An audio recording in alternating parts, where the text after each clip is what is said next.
السلام علیکم ورحمۃ اللہ وبرکاتہ۔ نحمده ونصلی علی رسوله الکریم اما بعد، فاعوذ باللہ من الشیطان الرجیم، بسم اللہ الرحمن الرحیم۔ یا ایہا الذین آمنوا لا تلہکم اموالکم ولا اولادکم عن ذکر اللہ ومن یفعل ذلک فاولئک هم الخاسرون۔ صدق اللہ العظیم۔ اللہم صلی علی سیدنا مولانا محمد فی اول کلامنا، اللہم صلی علی سیدنا مولانا محمد فی اوسط کلامنا، اللہم صلی علی سیدنا مولانا محمد فی آخر کلامنا۔ حاضرین گرامی، گزشتہ 2 ہفتوں سے آپ تمام حضرات اولاد کی تربیت پر گفتگو سماعت فرما رہے ہیں۔ آج تیسرا ہفتہ ہے، ہماری گفتگو انشاءاللہ اسی پر جاری رہے گی۔ ممکن ہو کہ یہ آخری ہفتہ ہو، اس کے بعد کوئی دوسرا موضوع اس پر آپ کے سامنے گفتگو آئے۔ آپ نے بہت ساری باتیں اولاد کی تربیت کے حوالے سے سماعت کی ہیں۔ بس اللہ سے دعا ہے کہ اللہ تبارک و تعالی ہم سب کو ان باتوں پر عمل کی توفیق عطا فرما دے، تاکہ ہماری اولاد ہمارے لیے نیک، کارآمد، مفید، نعمت ثابت ہو۔ اسی گفتگو کو ہم آگے بڑھاتے ہیں۔ اس سے پہلے آپ یہ سمجھیں کہ دنیا کے اندر آپ جب باغیچے میں جاتے ہیں، کسی باغیچے کے اندر، کسی پارک کے اندر، کسی باغ کے اندر جاتے ہیں، اور جب وہ باغیچہ پھلوں سے لدا ہوتا ہے، پھولوں سے لدا ہوتا ہے، ٹہنیاں سرسبز و شاداب ہوتی ہیں، جڑیں اس کی مضبوط ہوتی ہیں، اور وہ درخت جب سایہ دار ہوتا ہے، تو ہمیں اس باغیچہ میں سیر و تفریح کرنے کے لیے، اس باغیچے میں آرام کرنے کے لیے بہت اچھا لگتا ہے۔ ہم بہت سارا وقت وہاں بتاتے ہیں، بہت سکون حاصل کرتے ہیں۔ باغیچہ کو باغیچہ بنانے میں، باغ کو باغ بنانے میں مالی بہت محنت کرتا ہے۔ وقت پر اس کو سینچتا ہے، وقت پر اس کو پاٹتا ہے، وقت پر اس میں کیاری لگاتا ہے، وقت پر اس میں پانی ڈالتا ہے، اور بہت نگرانی کے ساتھ اس کے پودوں سے لے کر اس کے پھول ہونے تک، اور اس کے پھول سے لے کر اس کے پھل ہونے تک بہت محنت کرتا ہے۔ اس کی زمین پر محنت کرتا ہے، اس کے پودوں پر محنت کرتا ہے، اس کے پھول پر محنت کرتا ہے، اس کے پتوں پر محنت کرتا ہے، اس کے پھلوں پر محنت کرتا ہے۔ جب وہ 5 سال 10 سال اس پر محنت کرتا ہے تو وہ ایک باغیچہ ہو جاتا ہے، جس باغیچے سے ہم اور آپ فائدہ حاصل کرتے ہیں۔ ایسے ہی ہماری اولاد ہے جو ننھے پھول ہوتے ہیں۔ اس لیے بچوں کو کہتے ہیں کہ بچہ پھول جیسا ہوتا ہے، پھول کے مانند ہوتا ہے۔ اس بچے کو ہم پھلدار کیسے بنائیں، اس پر آپ گفتگو سماعت کر رہے ہیں کہ وقت پر اگر اس پھول کو پانی دیا جائے، وقت پر اس پھول کو سینچا جائے، وقت پر اس پھول کو پاٹا جائے، وقت پر اس پھول کو کیاری لگایا جائے، تو پھر یہ جو پھول ہے، ننھا سا بچہ ہے، ننھا سا پھول ہے، فیوچر میں آگے بڑھ کے یہ پھلدار تناور درخت بنے گا، سایہ دار درخت بنے گا، دوسروں کو فائدہ پہنچائے گا، والدین کو فائدہ پہنچائے گا، اپنی ذات کو فائدہ پہنچائے گا، اور ساری انسانیت کو فائدہ پہنچائے گا۔ لیکن اگر ہم نے اس پھول پر، اس ننھے سے پھول پر محنت کرنا چھوڑ دیا، اس کی تربیت کرنا چھوڑ دیا، اس کو سینچنا چھوڑ دیا، تو آگے چل کر یہ پھول کملا جائے گا، مرجھا جائے گا، جس سے نہ وہ خود اپنی ذات کو فائدہ پہنچا سکتا ہے، اور نہ دنیا والوں کو، اور نہ والدین کو۔ مالی ایک وقت تک محنت کرتا ہے، ایک حد تک محنت کرتا ہے، جیسی محنت کرتا ہے باغیچہ ویسا تیار ہوتا ہے۔ والدین اپنے بچے پر جتنی محنت کریں گے، جیسی محنت کریں گے، بچہ ویسا ہی تیار ہوگا۔ اسی سلسلے کی بہت ساری کڑی، بہت سارے آداب، بہت سارے اصول آپ والدین کے حوالے سے، بچوں کی تربیت کے حوالے سے آپ سماعت کر رہے ہیں، ہم اپنی گفتگو کو یہاں سے جاری کرتے ہیں۔ والدین کو بہت سارے کام میں سے ایک کام یہ بھی کرنا چاہیے کہ جن بچوں کو جو اساتذہ پڑھاتے ہیں، اگر ان اساتذہ میں کوئی شکایت ہمیں ملے، ہمارے بچوں کے حوالے سے اگر ان کے استاذ اور ٹیچر میں کوئی شکایت، کوئی کمپلین ہمیں ملتی ہے، تو اس کا ادب یہ ہے، اس کا اصول یہ ہے کہ بچوں کے سامنے ہم ان کے استاذ کی توہین نہ کریں، ان کے استاذ کو رسوا نہ کریں، ان کے استاد کو ڈانٹیں نہیں، ان کے استاذ کو برا بھلا نہ کہیں۔ یہ تربیت کے حوالے سے ایک بڑا اصول ہے۔ آج ہم بچوں کی محبت میں اندھے ہو جاتے ہیں۔ جو بچہ کے جس استاد سے تعلیم حاصل کرتا ہے، وہ بچہ وہ استاذ اس کا روحانی باپ ہوتا ہے۔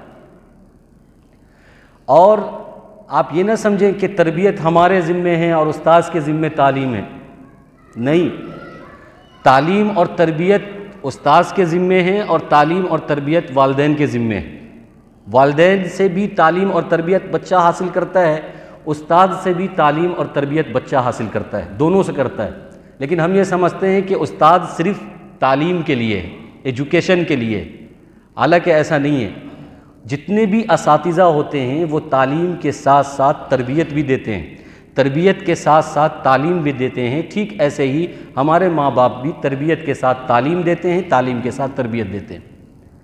تو ہم بچوں کی محبت میں اتنے اندھے نہ ہو جائیں کہ جو ان کے مربی ہیں، جو ان کے ٹیچر ہیں، جو ان کے اساتذہ ہیں، کبھی انسانی غلطی ہونے کی وجہ سے، انسان ہونے کی وجہ سے اگر کوئی کمپلین ہمارے پاس بچوں کے حوالے سے استاذ کی آ جاتی ہے تو ان کے سامنے ان کو تنبیہ نہ کیا کریں، ان کو رسوا نہ کیا کریں، ان کے ساتھ بدتمیزی نہ کیا کریں۔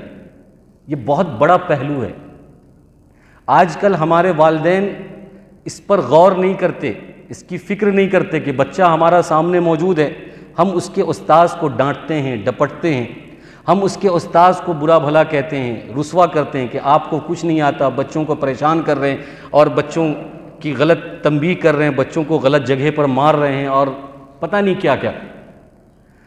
جب بچہ یہ دیکھتا ہے کہ ہمارے اساتذہ کی توہین ہو رہی ہے اور ہمارے اساتذہ میں عیب نکالا جا رہا ہے اور ہمارے اساتذہ کو ڈانٹ پلائی جا رہی ہے، رسوا کیا جا رہا ہے، تو بچے کا اعتبار استاذ پر سے ختم ہو جاتا ہے، کم ہو جاتا ہے۔ اور جب بچہ کسی انسان پر اعتبار کرتا ہے، وہ چاہے والدین ہوں یا استاذ، اور اعتبار ختم ہو جائے تو پھر وہ اس کو اپنا آئیڈیل، اپنا نمونہ نہیں مانے گا، پھر وہ استاذ کا ادب نہیں کرے گا، پھر وہ استاذ کی باتوں کو بڑی اہمیت کے ساتھ نہیں لے گا، سیریس ہو کر نہیں لے گا، بس سن لے گا اور ختم کر دے گا۔ آج ہمارے سارے مدرسوں کی، سارے مکتب کی اور سارے اسکولوں کی یہی حالت ہے کہ استاذ کا ادب بچوں کے دل میں ہے ہی نہیں، استاذ کا ادب، احترام بچوں کے دلوں میں نہیں ہے۔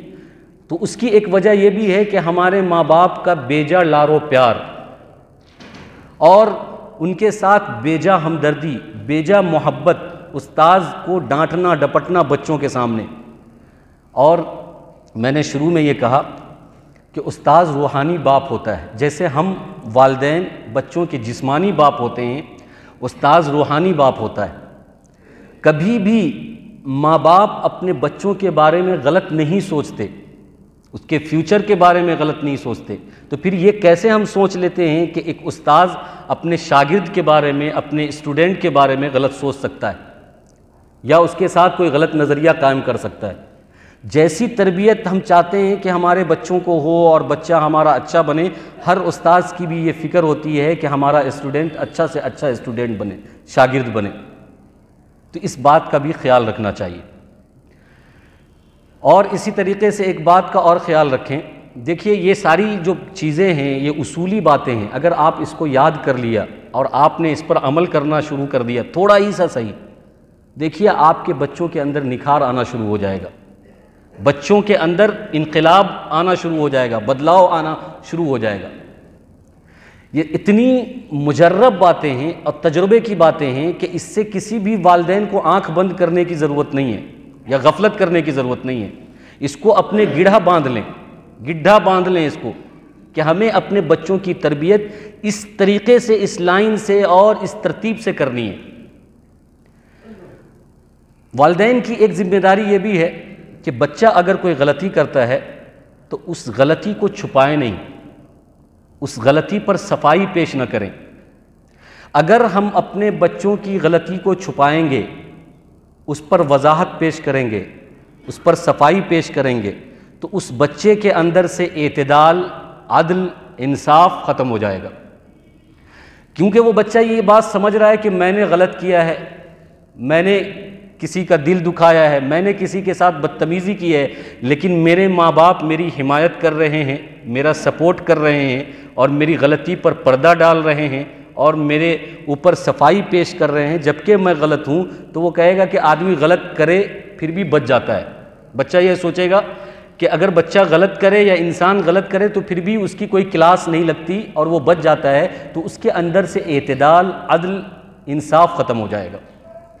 تو بتائیے، اگر ہم اپنے بچوں کی غلطی کو چھپا رہے ہیں، جہاں کسی انسان کی غلطی کو چھپانا چاہیے، کسی انسان کا عیب چھپانا چاہیے، وہاں پر تو ہم چھپاتے نہیں، وہاں پر تو ہم ببانگِ دہل اعلان کرتے ہیں اور یہ چاہتے ہیں کہ دوسرے کا عیب زیادہ سے زیادہ لوگوں کو پتہ چلے۔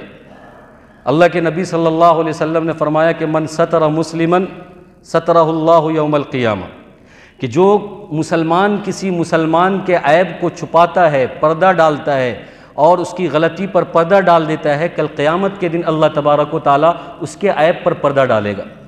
لیکن ہماری حالت یہ ہے کہ اگر ہمارا اپنا بچہ ہے، کوئی غلطی کرتا ہے، تو اس کو ہم چھپانے کی، پردے میں رکھنے کی اور اس کی وضاحت پیش کرنے کی پوری کوشش کرتے ہیں۔ لیکن اپنا بچہ نہیں ہے، پڑوسی کا بچہ ہے یا کسی دوسرے کا بچہ ہے یا کوئی دوسرا انسان ہے، تو اس میں جان بوجھ کر نقص نکالتے ہیں، عیب نکالتے ہیں اور 10 لوگوں کو بیان کرتے ہیں تاکہ اس کی چھوی خراب ہو جائے، اس کا کریکٹر خراب ہو جائے اور اس کی ذات خراب ہو جائے۔ تو جہاں چھپانا چاہیے وہاں تو چھپاتے نہیں، اور جہاں نہیں چھپانا چاہیے تو ہم اپنے بچوں کی غلطیاں چھپاتے ہیں۔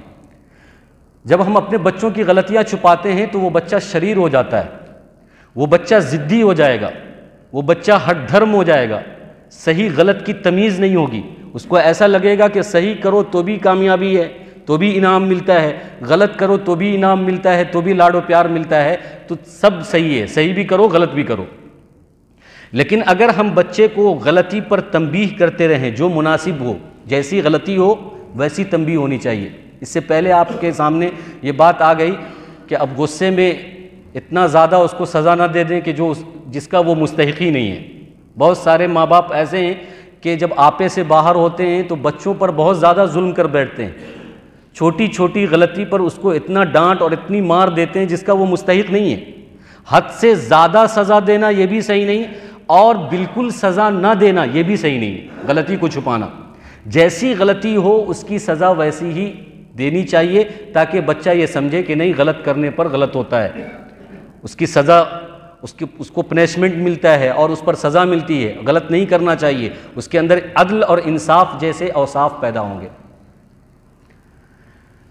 ایک بات کی اور ہم سب کو ایک بات کا اور خیال رکھنا چاہیے، ہم اگر والدین ہیں تو ہمارے بچوں پر ہم شروع سے سماجی ذمہ داری کا لوڈ، بوجھ ڈالیں، سماجی ذمہ داری اس کے اوپر ڈالیں، سوشل رسپانسبلٹی، سوشل ایکٹیویٹی اس کے دماغ میں اور اس کے دل میں ڈالیں، سماجی ذمہ داری، تاکہ اس بچے کے اندر قائدانہ صلاحیت پیدا ہو، اس بچے کے اندر نمائندگی پیدا ہو، وہ قوم اور ملت کو لے کر چلے، گارڈ کر سکے، اس کی رہبری کر سکے، اس کی رہنمائی کر سکے، قائدانہ صلاحیت۔ جیسے کہ سوشل رسپانسبلٹی میں بہت ساری چیزیں آتی ہیں، مثال کے طور پر 2-3 باتیں میں آپ کے سامنے رکھتا ہوں کہ جیسے اسکول کا فیس ہے، اور اسی طریقے سے بجلی بل ہے، انکم ٹیکس ہے، یا اور بھی بہت ساری چیزیں ہیں جو سوشل سے تعلق رکھتی ہیں، سماج سے تعلق رکھتی ہیں۔ اس پر بچے کو تنبیہ کرے کہ بھائی بچوں اسکول کا فیس بالکل ادا کرنا ہے، پانی کا بل بالکل ادا کرنا ہے، اور جتنے بھی بل ہیں جو ضروری ہیں جو قانون ہے اس کو ہم کو ادا کرنا ہے، اس میں خیانت نہیں کرنی۔ ہمیں ریلوے کا ٹکٹ لینا ہے، بس کا ٹکٹ لینا ہے، اگر ہم سرکاری ٹرین پہ چڑھ رہے ہیں، سرکاری بس پر چڑھ رہے ہیں تو اس کا ٹکٹ لینا ہے، چھپ کر نہیں بیٹھنا ہے۔ اس سے یہ فائدہ ہوگا۔ اور کبھی کبھار ایسا ہو کہ اگر ہمارے پاس 4-5 اولاد ہے تو قائدانہ صلاحیت اس کے اندر پیدا کرنے کے لیے، نمائندگی پیدا کرنے کے لیے اور اس کو اچھا بڑا بنانے کے لیے، سیاستداں اور سائنسداں بنانے کے لیے اس کو کبھی کبھار کہیں کہ تو چلو 4 لوگ بیٹھے ہوئے ہیں، تم کسی ٹاپک پہ بات کرو، میں بھی تمہارے ساتھ بیٹھا ہوں، کرسی دے دیں ایک اور اس پر بٹھا لیں اس کو، اور کسی ٹاپک پر اس کو کہیں کہ بات کرو تم۔ ایسے ہی اگر 4-5 لوگ ہیں گھر میں اور اس کو کہیں کہ چلو تم امام بن جاؤ، میں تمہارا مقتدی ہوں، تم نماز پڑھاؤ، میں تمہارے پیچھے نماز پڑھوں گا، اور بھی اگر بھائی بہن ہیں تو ان کو اس کے پیچھے کھڑا کر دیں، کبھی امام بنا دیں، کبھی خطیب بنا دیں، کبھی اس کو جو ہے لیکچرر بنا دیں۔ ان تمام چیزوں سے اس کے اندر قائدانہ صلاحیت پیدا ہوگی۔ آج کل ہمارے بچوں میں یہ ساری چیزیں ہیں ہی نہیں۔ بچہ بڑا ہو جاتا ہے، جوان ہو جاتا ہے، اس کو بولنے کی صلاحیت نہیں رہتی۔ 2 چیزیں اگر وہ کسی کو سمجھانا چاہے، 2 باتیں اگر کسی کو سمجھانا چاہے، معافی ضمیر کو ادا کرنا چاہے، نہ وہ اسلام کو صحیح سے سمجھا رہا ہے، نہ وہ اپنے حقوق کو صحیح سے سمجھا پا رہا ہے۔ تو یہ بھی ہماری ذمہ داری ہے کہ ہم سوشل ایکٹیویٹیز میں بچے کو بالکل تیار رکھیں۔ رسپانسبلٹی جو سوشل اور سماجی رسپانسبلٹی ہے، اس اعتبار سے بھی بچے کو ہم تیار کرتے رہیں۔ اس کے بعد ہم اس عوامی املاک جو ہوتے ہیں، عوامی املاک کا مطلب ہے کہ پبلک پراپرٹی، پبلک پیلس، جو ابھی ہماری کنٹری میں مثلا بس اڈا ہے، اسٹیشن ہے، ایئرپورٹ ہے، روڈ ہے، گلی ہے، نالا ہے، جو بھی عوامی املاک ہے، پبلک پیلس ہے، تو اس کو یہ بتائیں کہ یہ سب ذمہ داری کی چیز ہے، اس کو برباد نہیں کرنے کا ہے، اس کو خراب نہیں کرنے کا ہے۔ آپ جو دیکھتے ہوں گے کہ جیسے آپ یو پی بہار میں انٹری کریں تو آپ کو لگے گا کہ پلیٹ فارم اور بس اڈا جو ہے وہ خون کی طرح لت پت رہتا ہے، پان کی پت اور گٹکے کی پت کی وجہ سے۔ کہیں بھی آدمی پان کھا کے اور گٹکا کھا کے تھوکتا ہے، تو آپ کو کیا لگتا ہے کہ وہ نوجوان جو ہے وہ اپنی طرف سے پھینک رہا ہے تھوک اور پیت؟ بچپن میں اگر اس کے ماں باپ اس کو یہ بتاتے کہ یہ جو عوامی املاک ہے، یہ جو پبلک پیلس ہے، اس کا احترام اور اس کی صاف صفائی، اس کی ذمہ داری بھی ہمارے ذمے ہیں، اس کو بھی صاف ستھرا رکھنا ہے، اس کی بھی رسپانسبلٹی لینی ہے۔ آپ دیکھ لیں آج کل کوئی آدمی ٹرین میں چڑھ رہا ہے تو اس کا بلب چرا رہا ہے، تار کاٹ دے رہا ہے، جو بھی اپنے فائدے کی چیز نظر آتی ہے تو ٹرین سے نکال کے لے آ رہا ہے اور کہیں سے بھی نکال کر لے آ رہا ہے، اسٹیشن کو، بس اڈا کو، اور اس کو اپنی چیز، اپنی پراپرٹی نہیں سمجھتا ہے۔ یہ کون لوگ ہیں؟ ہم میں ہی سے کوئی ہوں گے جو یہ سارے کام کرتے ہیں۔ تو ان کو یہ سمجھانا ہے کہ بھائی ان سب چیزوں کی ذمہ داری ہماری ہے، اس کی حفاظت کرنا ہے۔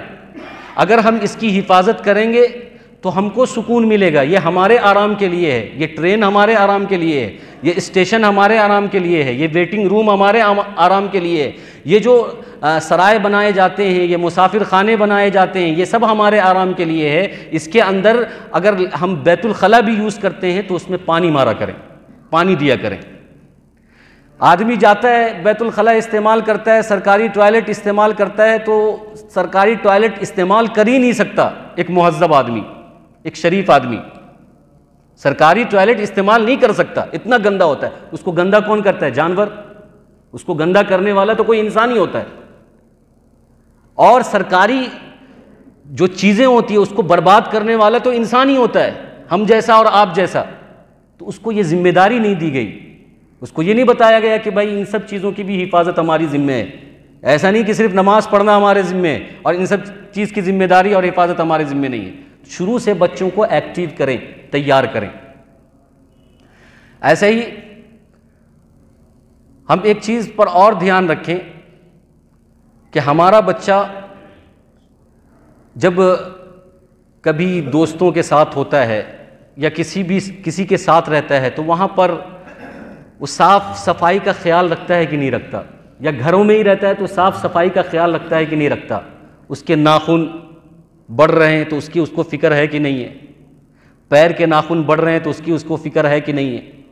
جو کپڑا پہنا ہوا ہے تو کپڑے میں جو ہے میل جم رہا ہے اس کی فکر ہے کہ نہیں ہے؟ اور کسی بدبودار چیز سے وہ متاثر ہوتا ہے یا نہیں؟ خوشبودار چیز کی طرف مائل ہوتا ہے یا نہیں ہوتا؟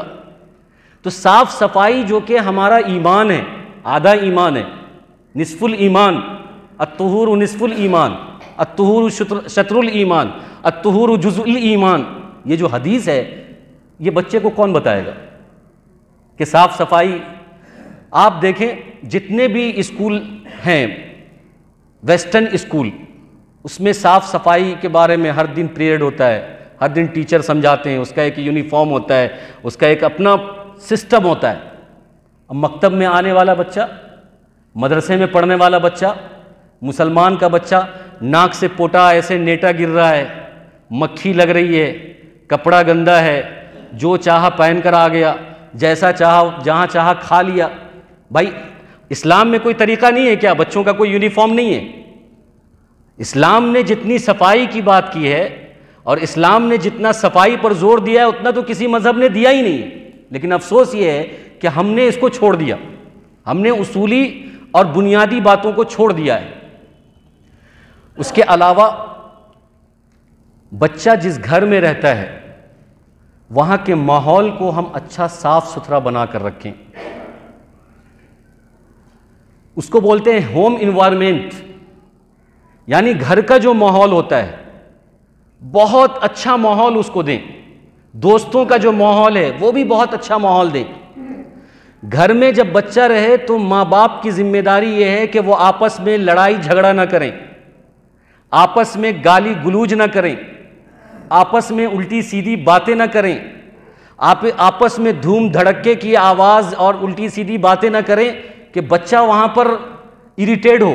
اس کو سکون والا ماحول دیں، اس کو آسانی والا ماحول دیں، سیر و تفریح والا ماحول دیں، ریلیکس فیل ہونے والا اس کو ماحول دیں، پاکیزہ ماحول دیں۔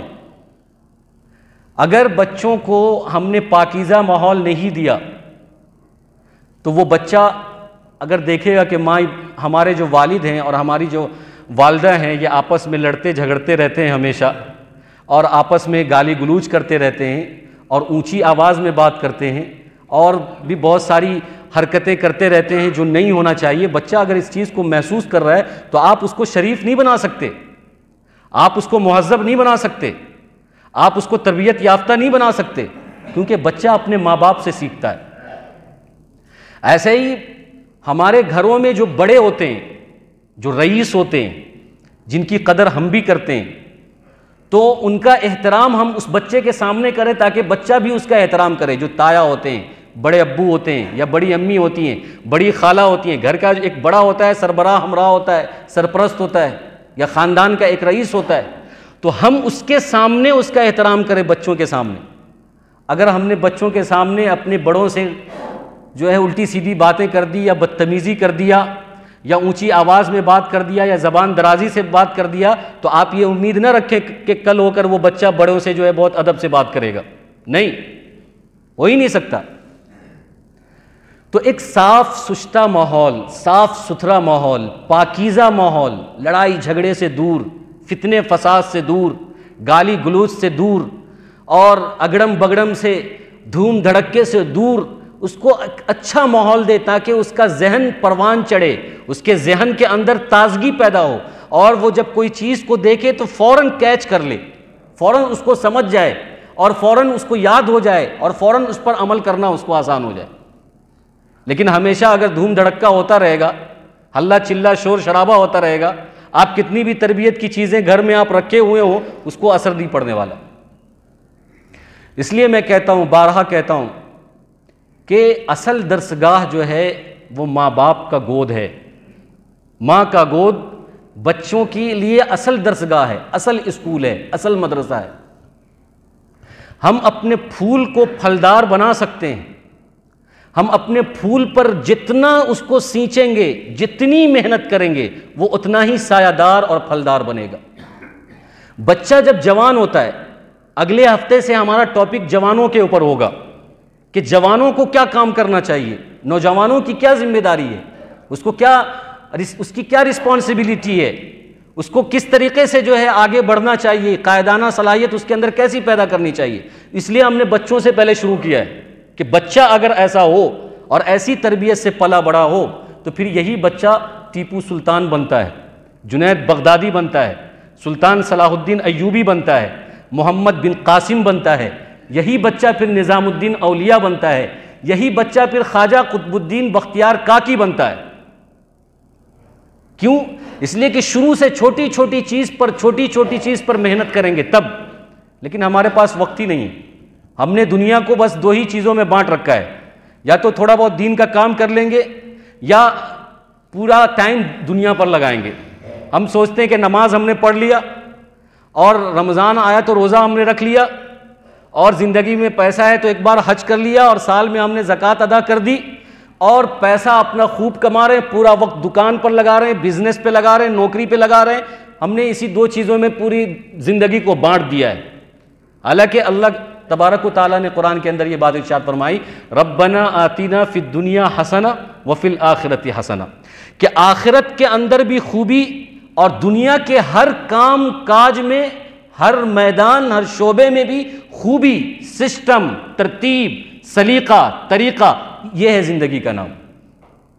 صرف پیسہ کما لینے کا نام اور نماز پڑھ لینے کا نام یہ دنیا اور آخرت کی خوبی نہیں ہے. اسلام نے ہر شعبے میں خوبی سکھائی ہے. نماز پڑھو تو خوبی والی، روزہ رکھو تو خوبی والی، بچے پیدا کرو تو پھر اس کی تربیت کرو خوبی والی، نوجوان بنو تو اچھا نوجوان، خوبی والا نوجوان بنو. میں آپ کو پہلے ہفتے ایک واقعہ سناتے رہ گیا تھا، دوسرے ہفتے میں مجھے ٹائم نہیں ملا. لیکن اس موضوع کو سمجھنے کے لیے بہت آسان طریقہ ہے کہ ماں باپ اگر بچوں پر محنت کرتے ہیں تو کیسے وہ بچہ پھر وقت کا ولی بنتا ہے. آپ نے نام سنا ہوگا، بہت بڑے اللہ والے ہیں خواجہ قطب الدین بختیار کاکی. یہ اتنے بڑے اللہ کے ولی ہیں کہ ان کی ولایت سے متاثر تھے مغل سلطنت، ان کی ولایت سے متاثر تھے، مغل امپائر ان کی ولایت سے متاثر تھے اور ان کے نام پر ایک گنبد بنایا ہے جس کا نام ہے قطب مینار دلی میں. یہ انہی کی طرف منسوب ہے، خواجہ قطب الدین بختیار کاکی کی طرف. ان کی ولایت اور ان کی صلاحیت، ان کے تقوی اور پرہیزگاری سے بڑے بڑے حکومت اور مغل امپائر جیسے لوگوں نے تأثر حاصل کیا ہے، سیکھا ہے اور پھر ان کے یاد سے ایک قطب مینار بنایا.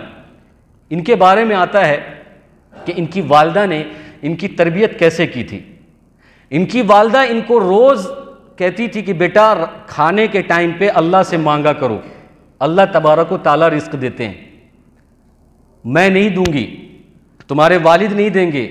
تم کو جب بھی بھوک لگے تم اللہ سے مانگو کہ اللہ ہمیں بھوک لگی ہے، آپ ہمیں روٹی کھلا دیجئے. اب دیکھیے اس طریقے سے تربیت ہو رہی ہے. جیسے ہی بچے کے کھانے کا وقت ہوتا تھا، ماں روٹی ڈلیا میں ڈال کر رکھ آتی تھی، لیکن ڈائریکٹ نہیں دیتی تھی. ڈائریکٹ قطب الدین بختیار کاکی کے ہاتھ میں روٹی نہیں دیتی تھی، جا کر اس جگہ پر رکھ آتی تھی اور کہتی تھی کہ مانگو اللہ سے، نماز پڑھو، وضو کرو، نماز پڑھو اور اللہ سے مانگو کہ اللہ روٹی دے دے. پھر جب بچہ دعا کرتا، نماز پڑھتا، پھر ماں کہتی کہ ٹھیک ہے جا کر دیکھو تم اپنی جگہ پر، وہاں پر روٹی آ گئی ہوگی. ایسا ہی کئی دن تک مسلسل چلتا رہا اور یہ تربیت، یعنی ان کے اندر یہ ایمان اور پختہ کرنا تھا، ایمان کو مضبوط کرنا تھا کہ جو بھی کرتے ہیں وہ اللہ کرتے ہیں، اللہ ہی رزق دیتے ہیں، اللہ ہی مدد کرتے ہیں، اللہ ہی بندوں کے مسائل کو حل کرتے ہیں، اللہ ہی بگڑی بنانے والے ہیں، اللہ ہی عزت دینے والے ہیں، اللہ ساری کائنات کو چلاتے ہیں، کن فیکون کے مالک ہیں. یہ ایمان اور یہ عقیدہ مضبوط کرنا تھا. ایک مرتبہ ایسا ہوا کہ ان کی والدہ کسی تقریب میں، کسی شادی میں چلی گئیں. اب ان کو یہ خیال ہوا کہ بچے کو مکتب سے آنے کا ٹائم ہو گیا ہے اور اس وقت وہ کھانا کھاتا ہے، آج میں نے روٹی بنائی بھی نہیں ہے، جانے میں تاخیر بھی ہو جائے گی. اب اندر سے ماں کا کلیجہ جلنے لگا کہ آخر اتنے دنوں سے میں محنت کر رہی ہوں، کہیں ایسا نہ ہو کہ وہاں پر اس کو روٹی نہ ملے اور اس کا عقیدہ خراب ہو جائے اور اس کا دماغ گھوم جائے کہ نہیں اللہ تو اب نہیں دیتے، پہلے دیتے تھے اب نہیں دے رہے ہیں. یہ وسوسہ یہ پریشانی ان کے دل میں لاحق ہوئی کہ اب کیا ہوگا۔ وہ جلدی جلدی اس تقریب سے اور اس شادی سے آنا چاہیے اور آنے لگی۔ بچہ مکتب سے آیا، بھوک لگی ہوئی تھی، ماں کو دیکھا ماں ہے نہیں، گھر میں جو ہے ماں نہیں ہے، ماں کو تلاش کیا نہیں ملی، تو بھوک لگی ہوئی تھی۔ اب اس نے یہ سوچا کہ ماں روز یہ کہتی ہے کہ کھانا اگر کھانا ہو تو نماز پڑھو، دعا کرو، روٹی مل جائے گی۔ تو اس نے پھر وضو کیا، نماز پڑھا، اللہ کے سامنے ہاتھ اٹھا دیا اور کہا اللہ ہمیں روٹی دے دیجئے، بھوک لگی ہوئی ہے۔ پھر وہ اپنی جگہ پر گیا جہاں پر روٹی رکھی رہتی تھی، وہاں پر گیا تو روٹی حسب مطابق، معمول کے مطابق روٹی وہاں رکھی ہوئی تھی، روٹی اس نے کھائی اور سو گیا۔ ماں وہاں سے کانپتے ہوئے ہانپتے ہوئے تقریب سے، شادی سے واپس آ رہی ہے اور یہ سوچتے ہوئے کہ کہیں آج میرے بیٹے کا عقیدہ نہ خراب ہو جائے، کہیں آج اس کا ایمان نہ خراب ہو جائے، اے اللہ تو اس کا بھرم رکھ لینا اور اس بچے کے رزق کا انتظام کر دینا۔ دعا کرتے ہوئے وہ آ رہی ہیں، گھر پہ آ کے دیکھا تو بچہ سویا ہوا ہے۔ بچے کو اٹھایا اور جگایا اور کہا کہ تم نے کھانا کھا لیا؟ تو انہوں نے کہا کہ ہاں الحمدللہ میں نے کھانا کھایا اور کھانے کے بعد میں سویا ہوں، اور ایسا غذا اور ایسی روٹی اور اتنی مزیدار روٹی میں آج تک نہیں کھایا، اس سے پہلے میں نے آج تک اتنی مزیدار روٹی نہیں کھائی ہے جتنی مزیدار روٹی مجھے آج اللہ نے کھلائی ہے۔ یہ ماں کی تربیت، ماں کی محنت کا نتیجہ تھا کہ برسوں سے، مہینوں سے ماں محنت کر رہی تھی کہ رزق، روٹی اللہ دیتا ہے، ایک دن وہ غائب ہو گئی، نہیں ملی، تو اللہ نے اپنے خزانے غیب سے اس بچے کے لیے روٹی کا انتظام کیا اور اس کا عقیدہ بن گیا، اس کا ایمان بن گیا، اور وہ بچہ وقت کا قطب الدین بختیار کاکی اور وقت کا ولی بنائے۔ تو ایسے ہی ہم سب کو اپنے بچوں پر ایمانی طور پر، اخلاقی طور پر، تعلیمی طور پر، معاشرتی طور پر، سماجی طور پر محنت کرنا چاہیے۔ آپ نے کئی پہلو سے 3 ہفتوں میں گفتگو سماعت کی ہے، اگر آپ اس کا آدھا حصہ بھی یاد رکھیں یا آدھی باتیں بھی آپ کو یاد رہیں تو انشاءاللہ آپ کو اپنے بچے کی تربیت کرنے میں بڑی آسانی پیدا ہوگی۔ یہ سب سے پہلا پڑاؤ ہے زندگی جینے کا، معاشرے کو اچھا بنانے کا سب سے پہلا پڑاؤ۔ ہم چاہتے ہیں کہ سکون والی سانس لیں سماج کے اندر، سماج میں کوئی ان نہ ہو، کوئی بن نہ ہو، کوئی کٹ نہ ہو، کوئی ہٹ نہ ہو، کوئی کسی طرح کا کوئی مسئلہ نہ ہو، تو ہم اپنے گھر سے شروع کریں، اپنے بچوں سے شروع کریں۔ بچوں کو اگر ہم، ہر آدمی یہ سوچ لے کہ ہم اپنے بچوں کو نیک بنائیں گے، سماج میں چوری نہیں ہوگی، سوسائٹی میں چوری نہیں ہوگی، سوسائٹی میں ڈکیتی نہیں ہوگی، سوسائٹی میں ظلم نہیں ہوگا، سوسائٹی کے، کیونکہ ہر بچہ نیک بنے گا، پھر وہ سماج بنے گا جو صحابہ کا سماج تھا۔ صحابہ کی زندگی میں جو ماحول تھا اور ان کے وقت میں کیا بچہ بیمار نہیں ہوتا تھا، چوری نہیں ہوتی تھی، ڈکیتی نہیں ہوتی تھی، جھوٹ نہیں بولا جاتا تھا، قتل و غارت گری نہیں ہوتی تھی، ہر آدمی ایک دوسرے کا حق ادا کرتا تھا، سکون والا سماج صحابہ کے وقت میں سکون کا سماج تھا۔ لیکن آج سب کچھ ہونے کے بعد بھی سکون نہیں ہے، سب کچھ ہونے کے بعد بھی بڑی بے چینی رہتی ہے، بڑی بے قراری رہتی ہے۔ اس کی وجہ یہ ہے کہ ہم جو شروع میں بچوں کی تربیت صحیح سے نہیں کرتے، وہی بچہ، اس کو وقت کا ولی بننا چاہیے تو وہ وقت کا بدماش بن جاتا ہے، وہ وقت کا اللہ والا بننا چاہیے تو وہ وقت کا شریر بن جاتا ہے، خبیث بن جاتا ہے، نالائق بن جاتا ہے، محروم بن جاتا ہے، اور پورے گاؤں کو اپنی انگلیوں پر نچاتا ہے اور پورے گاؤں کو اٹھاتا ہے، سب لوگ اس سے تباہ اور برباد ہو جاتے ہیں۔ اس لیے ہم اپنے سماج کو بنائیں، اور سماج کو بنانے سے پہلے ہم اپنے بچوں کی تربیت کریں۔ انشاءاللہ آئندہ ہفتے سے ہماری گفتگو نوجوان کے اوپر ہوگی کہ ہم نوجوانوں کی کیا ذمہ داری ہے، ان کو کیا رول پلے کرنا چاہیے اسلامک طور پر اور دنیا میں زندگی گزارتے ہوئے۔ اللہ تبارک و تعالی ہم سب کو کہنے سننے سے زیادہ عمل کی توفیق عطا فرمائے۔ آمین۔ وآخر دعوانا الحمدللہ رب العالمین۔